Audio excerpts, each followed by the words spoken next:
to you from the Hudson Media Group studios. This is Talking Politics, and I am the professor, Fernando Uribe. There's a lot to discuss, so let's get started. This is what I'm thinking about right now. Now, folks, obviously during the day I take pride in being an educator, but I also am a journalist. And one of the things that sort of concerns me is the state of journalism today. Not so much at the local and state levels, because for starters, I'm really proud to say that I'm able to sort of associate with and collaborate with a lot of brilliant and well-spoken journalists here in Hudson County.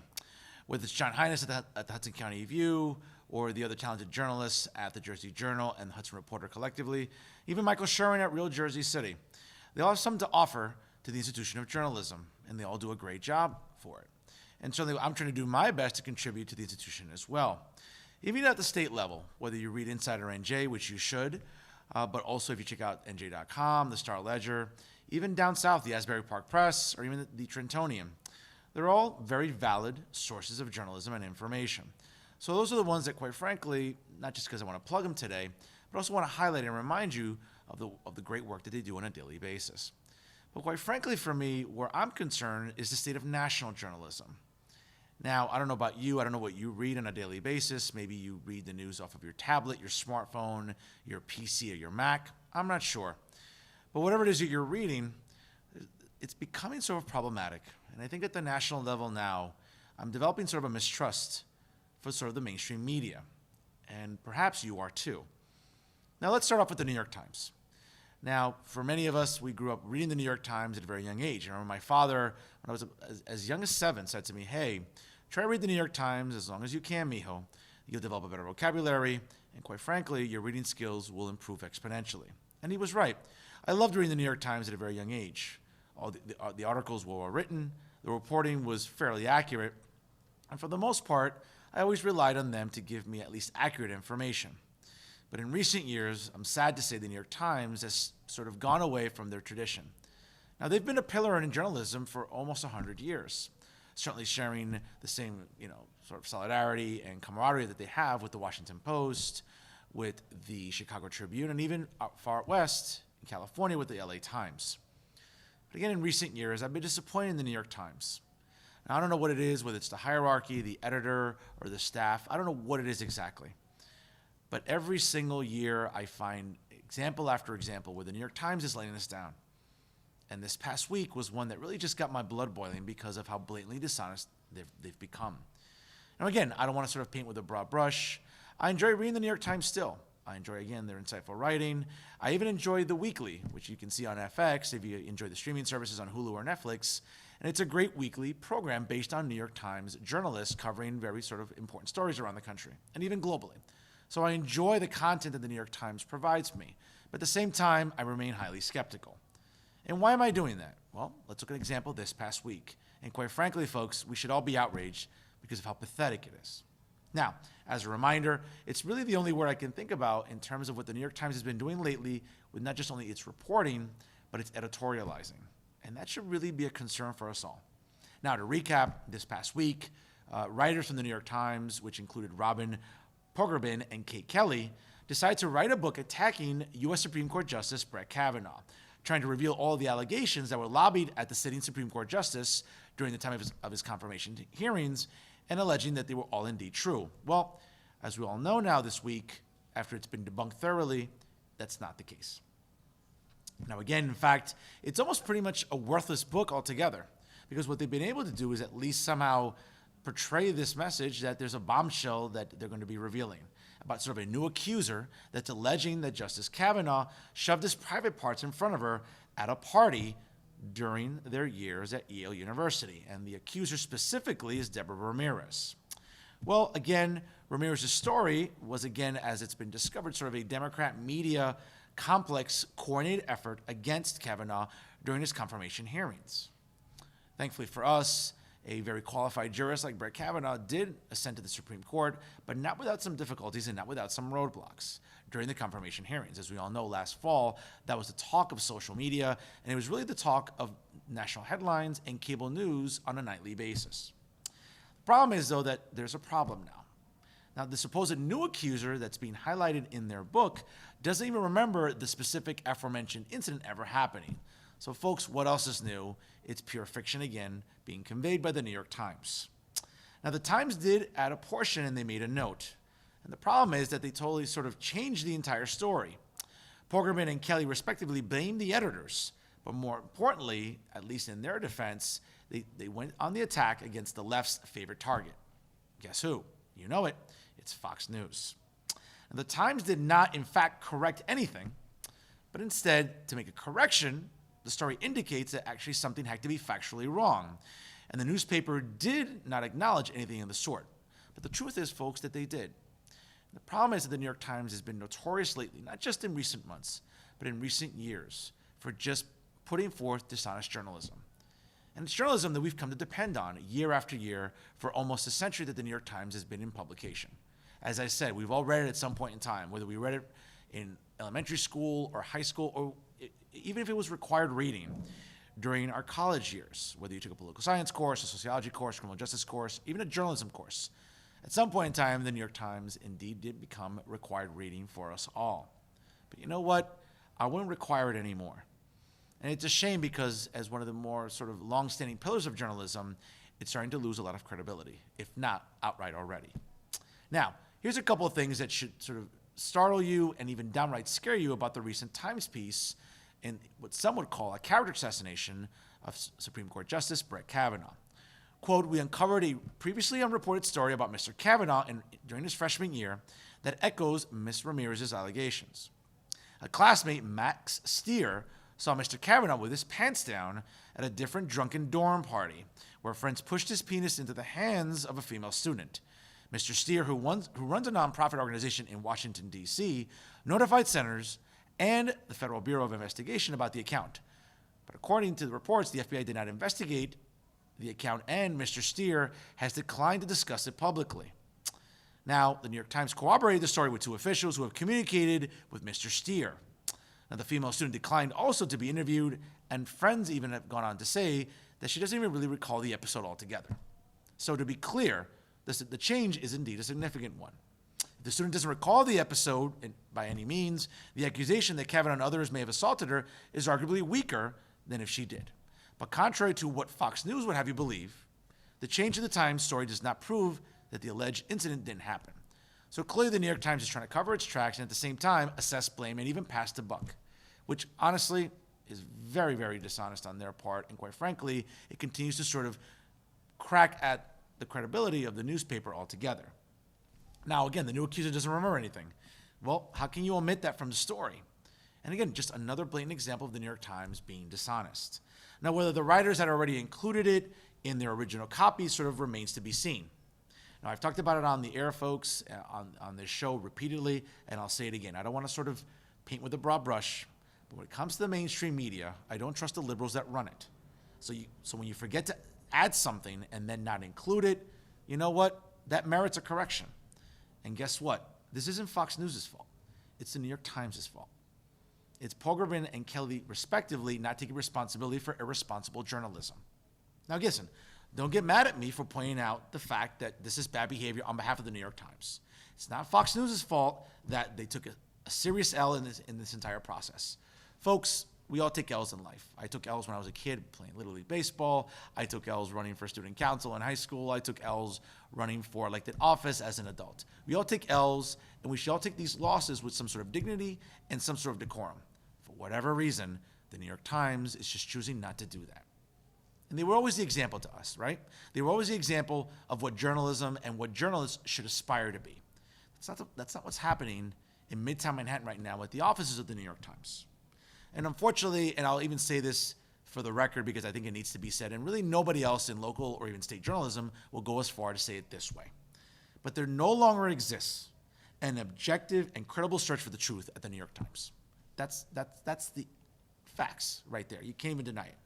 Only an agenda that's dedicated to smearing a duly elected president, in addition to the sort of fixation that the New York Times is developing, as well as their fellow liberal brethren in the mainstream media, to sort of like tarring and feathering any supporters of the president as sort of being ignorant and irredeemable racists, which we all know not all of them are. Are there some bad apples in every sort of political demographic? Absolutely. I've talked about it previously on this program. As a matter of fact, it was a large portion of my monologue last week. But folks, when we talk about how it's becoming a problem, you know what? When the president or anyone else in political office or in pop culture talks about the threat of fake news, look no further, folks. The New York Times is becoming the champion of fake news. And it's not what they were built on. It's not what they built their legacy on. And quite frankly, it's what's destroying their credibility. You don't believe me? Take a look. It's not just this example, but if you do your homework, you know I'm right. The New York Times at one point stood for something. It stood for truth. It stood for journalism. It stood for what everything a free press should be in the U.S. Lately, it's becoming everything that the press shouldn't be. Prove me wrong. Trust me, if you do your homework, you know that I'm right. And that's what I'm thinking about right now. In the latest edition of Talk on the Hudson, I welcomed Ward Councilman James Solomon to the broadcast. Now, the councilman has been a guest on previous occasions, and we've always had insightful and very interesting conversations. He was on recently during the spring, and during that episode, he talked about some of the ordinances he's looking to propose to sort of update the quality of life and to maybe curb noise pollution in pedestrian plaza in downtown Jersey City. This past week, we talked about an update on those ordinances and, quite frankly, what the feedback has been from local residents, specifically talking about whether or not noise pollution continues to be a problem, whether loading and unloading on a very busy street known as Christopher Columbus Drive continues to be problematic for residents, and whether or not additional new venues could be coming to the downtown area of Jersey City and ultimately affecting his constituents in a way that may not necessarily be positive. Let's hear what he had to say. Now, Councilman, let's get down to business. I know it's been a few months since I last had you on. I know when you were previously on the podcast, we spent a good amount of time talking about some of the recommendations that you were putting forth in the downtown area, specifically in Pedestrian Plaza, which for the record, and I spoke about this before and after the program, that I applauded you for. I certainly commend you on really taking the initiative down by Pedestrian Plaza in terms of what you were recommending. It's been some months, and, I don't want to point fingers, James, but I mean, certainly, at the local level, there have been some residents that have either taken to social media. They've tried to sort of like manipulate or monopolize the conversation a little bit about what you're doing here. I don't want to mention some names, but local bloggers and other people on social media that sort of feel the need to add their 2 cents, which is fine. They're entitled to do that. But sometimes I always wonder about the credibility of some of these bloggers and everything. But what can you tell us tonight about, where it stands in terms of the recommendations you put forth? What's been the feedback since we last spoke? Because I'm sure you've gotten a lot of feedback from residents about how you envision Pedestrian Plaza and maybe how some residents either agree with you or disagree with you. Yeah, absolutely. So the feedback has been, overwhelmingly positive, with the sort of key message being, hey, we love the vibrancy of the Pedestrian Plaza and the pedestrian mall on Newark Avenue, but we realize that can cross the line at times, and where we might go in the future is even more concerning. So, there's been a spirited debate, and there's certainly been some folks who, have expressed opposition to some or all of the regulations. And as you allude to, there was a media report from Chickpea, which I don't think accurately described some of the regulations, Correct. particularly related to rooftops, where Correct. James. Thank you. It is what it is, right? She interviewed us, and we were able to talk in her interview, but the way she described some of the changes were based on an older version, and we told her that, and the interview she did with some of the local owners didn't reflect what the actual proposal was, but that's the world we live in. So where the status is today is we actually have a group of people meeting. We had a meeting this week. We have another meeting next week where we brought in some of the business owners and business representatives. We brought in some of the community members nearby, and we're working through the proposals. And the goal is for us to come to some sort of agreement and consensus. But even if we don't, we'll hopefully have talked through some of these challenges and we'll revise the proposals. But my intention is to bring them back to City Council in October, or at the latest would be November, in a revised form. And I think one key point that I want to make, and I know you know this, is, I think sensible regulation is actually in the interest of everybody, including the business owners, because we don't want to have the situation we had in Hoboken where there wasn't a ton of regulation and then the government cracked down. And we've seen a bunch of places close in Hoboken, and I actually have a few of them here. Obviously we saw One Republic close down, Cadillac Cantina, The Hub, Biggie's, and a number of others have kind of gotten on the tavern sheet, Green Rock, Shannon, The Hub, and Mills Tavern. And what happened was things got so out of hand for at least some residents, then you had a backlash. And if you're a business owner, what you'd actually rather have is stability. And so I think if we put these sensible regulations in now, or a version of them, we'll create some guardrails, and we'll keep the plaza vibrant, but we'll prevent it from getting out of control. And that's actually going to help everybody, because you're not going to hopefully see that backlash that you saw in Hoboken when the new administration just came in. Without a doubt, the councilman has the best of intentions, and certainly, as he alluded to, some residents have given very positive feedback, and some others maybe not so positive.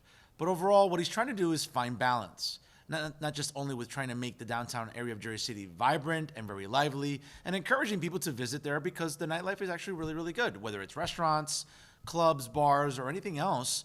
Downtown Jersey City, specifically down Newark Avenue, which is now known as Pedestrian Plaza, continues to be a popular destination for residents all throughout the county. But moving along, though, we talked about what lies ahead for the rest of 2019, not just with those ordinances and the updates that he needs to provide, but also what he's looking to accomplish for the remainder of the year going into 2020. He had a lot to say, so let's check that out. Earlier, but what else can we look forward to in terms of any potential ordinances you wish to introduce, or things that the city council will be addressing for the remainder of 2019, right? I mean, it's only a few months left in the year, and certainly 2020 will be here before you know it. What can we expect out of the city council in the coming months leading into 2020? My major priority is affordable housing right now. And you and I have talked about that on the show before. And I think it's time for the city and the city council to take action. And I think there's, for me, maybe 4 or 5 main priorities or main policies that I believe we should push forward. And I think in 6 months from now, you're going to see, real substantive progress on that front. So to me, what are those 5 policies? The first is strengthening some of our rent and tenant protections. I did that big report earlier in the year, 6 months ago, and we just showed that the rent control laws in the city, and particularly in Ward E, are broken. We have them on the books, but they're not enforced, they're not followed, and they have huge loopholes. Now, rent control is not a perfect policy, and I don't want to kind of pretend it is, but I also think that it provides some important protections against displacement, and it does create genuine affordable housing. So we want to make sure that those laws are strengthened. The second is what we call inclusionary zoning. It's a wonk term, but what it means is when you build a big new building, you've got to put some affordable housing in it. And we're going to work on that proposal. The mayor has a version. The council president and Councilman Waterman have a version. I think we can find a happy medium that really does ensure we're going to build more affordable housing in some of our new developments. And downtown's a great example of what happens without that. And you build tens of thousands of market rate units that don't build for a diverse community. The third thing for me is the Airbnb issue, where in downtown, Airbnb has taken roughly 10% of all rental units off the market. That has impacts on housing. It's not so much affordable housing, although there are specific things, but just overall rents.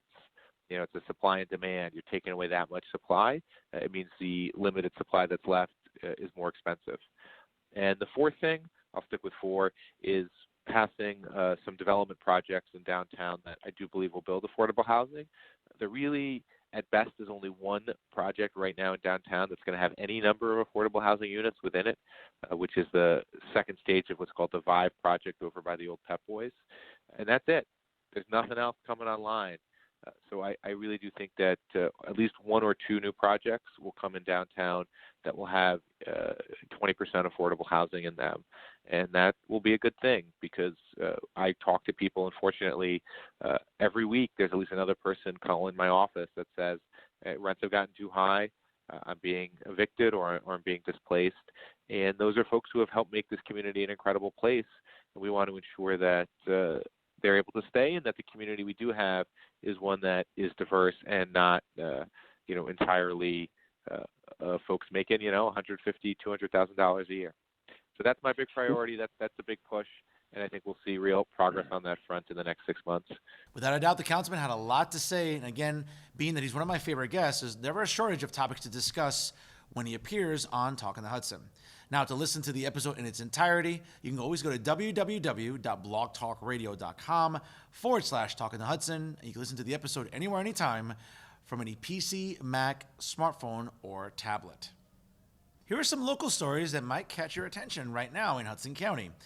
Now, recently at the City Council meeting in Jersey City, the Jersey City Police Benevolent Association President, Carmine Disbrow, made a plea to not only the City Council, but the Jersey City Mayor Stephen Fulop as it pertained to the full restoration of off-duty security detail jobs, where even 2 council members, including the council president, vocalized their support for such a plan. As recently reported by Hudson County View, Carmen Disbrow admitted to the council that while a few officers had recently been convicted of misconduct, and had also, again, had been convicted and pleaded guilty to participating in no-show jobs, including former police chief Phil Zaki, that was not going to be the gold standard moving forward for the department by any means. In that vein, 3 Jersey City police officers received jail sentences as a result of the probe by the U.S. Attorney's Office in Newark. Now, some details here, folks, I think that sort of like give you perspective about how important this story is. As noted back as recently as January of this year, President Disbrow indicated that, quote, using flagmen and occasionally using New Jersey State police troopers at construction sites doesn't actually save the city any money. He added that the elimination of off-duty programs is causing financial hardship for his younger officers, and that the elimination had consequences for public safety. President Disbrow went on to say, quote, our youngest members are being forced to couch surf and otherwise live in less desirable circumstances. To be clear, by ending the program with the only alternative of replacing trained officers with flagmen has been a complete disaster and has made Jersey City less safe. He finished with remarks by asking and even pleading with the council to introduce a new ordinance so that it can soon come to a vote to restore the previous off-duty program that was on the books. Now, folks, listen, when we talk about these sort of ordinances, I think it's fair to say that Jersey City police officers put their lives on the line every day, especially in some very hazardous neighborhoods of Hudson County's largest city. Without a doubt, some of these off-duty security detail jobs not only help them from an income perspective, especially the newer officers who are not earning as much as senior officers, but more importantly, it keeps the city safe. I hope Councilman Solomon and his fellow councilmates in Jersey City will take the ordinances under consideration and, more importantly, will pass them as soon as possible. Listen, folks, without a doubt, there are bad apples in every profession. There are bad doctors, there are bad lawyers, there are even bad cops. And certainly we saw that this past year with the probe that was initiated by the U.S. Attorney's Office and consequently got certain officers to plead guilty and subsequently serve jail sentences. Let's not all judge them by some of the worst apples in the bunch. Let's judge them by more of the good officers doing good work each and every day, not just only in Jersey City, but every municipality throughout the state of New Jersey and even throughout the country. So hopefully the City Council will work to get Jersey City police officers those very much needed off-duty security details that, quite frankly, as I said, keep the city safe and also can be economically beneficial for officers not earning as much as their senior counterparts. Another interesting story coming out of Jersey City is the ongoing controversy concerning Airbnb and short-term rentals that seems to be encompassing Hudson County's largest city. Now, this past week, as reported in the Jersey Journal, short-term rental groups are ready to fight Jersey City over the wording of an upcoming ballot question this November. Now, again, a group representing Jersey City's short-term rental community has vowed to fight the city of Jersey City over the proposed wording of the interpretive statement on the November 5th referendum that will decide the fate of the new ordinance. Now, the ordinance passed by the Jersey City Council earlier this year places restrictions on who can use residential units as short-term rentals and how many days, ultimately, the units can be rented for. Now, an attorney for Keep Our Homes, the group that organized the petition drive that put the referendum on the ballot for this November, called the statement, quote, misleading, and states it violates state law, more for what it doesn't say than what it actually says. Now, the City Council is expected to vote on the wording of the interpretive statement at the next council session. Wardy Councilman James Solomon, who actually represents the downtown section of Jersey City, which obviously one of the more populated and densely populated areas of the town, has been working on the ordinance itself, saying that this is what he expected from a big corporation like Airbnb. Quote, he went on to say, this is an example of Airbnb thinking that because they're a big corporation with lots of money, that they can get to write the rules, that they demand the city do what they want and when they want. Then when they don't get what they want, they spend a lot of money to try to take it to the ballot or to take it to court. Now, in a letter to Jersey City's Corporation Counsel, Peter Baker, Keep Our Homes urged that the proposed statement be rejected and replaced with a more detailed explanation of the ordinance itself. Now, the proposed statement, which was crafted by the city clerk, Robert Byrne, went on to say that, quote, property owners who wish to make their residential units available have to obtain a permit based on the ordinance's regulatory requirements. Folks, it's an ongoing controversy without a doubt, and as you can see, certainly in recent weeks and months, even the Airbnb spokesperson, Liz DeBolt-Fusco, went on to say, quote, that the interpretive statement is, as she refers to it, as incomplete and outright biased. Now, the City Council has the obligation to be fair and the power to restore common sense by removing any cloud of doubt around the intentions of the language. If this deceptive language goes to the ballot, we're committed to fight for our community to have a fair election, including legal action if necessary. Now, the ordinance institutes an annual 60-day cap for short-term rentals and for the property owners if the owner decides not to be living on the site. It also prohibits Airbnb and other short-term rentals in nearby buildings with more than 4 units and phasing out any existing short-term rentals and their contracts by January 1st of 2021. The ordinance also prohibits renters from serving as short-term rental hosts. Folks, again, members of the short-term rental community submitted more than 20,000 signatures in July to challenge the ordinance and to force a ballot referendum after the City Council refused to repeal it.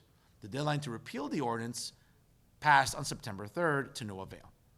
We'll find out what happens in Jersey City, folks, but without a doubt, the showdown between Airbnb, the City Council, and more importantly, some of the more outspoken council members will continue throughout 2019. We'll find out what happens during that ballot referendum, which comes to you on November 5th. So for Jersey City residents, you have a lot to think about between now and Election Day about what you want to see being done in not just the downtown section, but all throughout Jersey City. Thank you so much for watching this week's edition. To check out the podcast, which airs live every Wednesday night at 9 p.m., you can go to www.blogtalkradio.com/Talking the Hudson. Don't forget to follow the podcast on Instagram at Talking the Hudson. You can also follow me on Instagram at Professor Fernando Uribe. Also hit me up on Twitter at Professor F. Uribe. And for all you Facebook subscribers, take a moment and like the podcast page by going to Talking the Hudson, liking it, and sharing it on your walls, and telling your friends to do the same. Also, folks, don't forget to check out all the exceptional programming provided by the Hudson Media Group by going to their websites, www.hmgtvshows.com and www.livestream.com/HMGTV. Don't forget to follow them on Instagram and Twitter, and also like them on Facebook. Thank you so much for joining me, folks. If we're talking politics, we're doing it right here with the Hudson Media Group. I'm Fernando Uribe. Thank you so much for watching.